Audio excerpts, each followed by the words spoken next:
India سے کسی نے پوچھا کچھ گھریلو مسائل کی وجہ سے میرے والد مجھے بول رہے ہیں کہ میں اپنی بیوی کو طلاق دے دوں، میں اس بات پر راضی نہ ہوں، کیا یہ والد کی نافرمانی تو نہیں ہوگی؟ میں کیا کروں، رہنمائی فرمائیں۔ دیکھیں مجھے نہیں معلوم کہ آپ کے والد صاحب کس بیس پر کہہ رہے ہیں، آپ بہتر ہے کہ اپنے پورے حالات بتا کر قریب کے کسی سمجھدار عالم سے مشورہ لے لیں آپ۔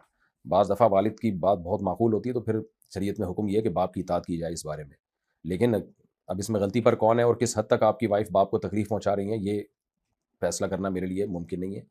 تو ایسے مسائل جو ہے پھر اپنے کسی قریبی جاننے والے کوئی عالم ہو، ان کو پورے حالات بتائیں اور اس کے بعد ان سے مشورہ لیں۔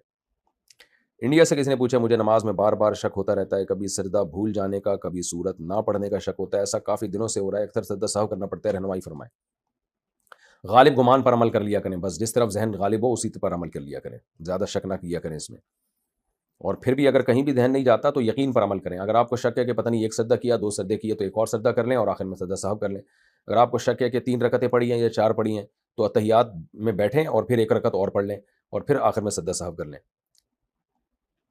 شانزہ پاکستان سے میرا ایک اور بھی اہم سوال ہے۔ میں پاکستان میں اسلام آباد سے تعلق رکھتی ہوں۔ ایک دن میں نے انسٹاگرام پر ایک اسلامک ویڈیو کے نیچے ہندوؤں کے کمنٹس پڑھے۔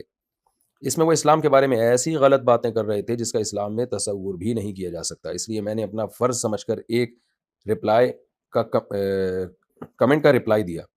اس ہندو نے کہا کہ اس بات کا میرے پاس پروف ہے، اس لیے میں نے اس کو ان باکس میں آنے کی پرمیشن دے دی۔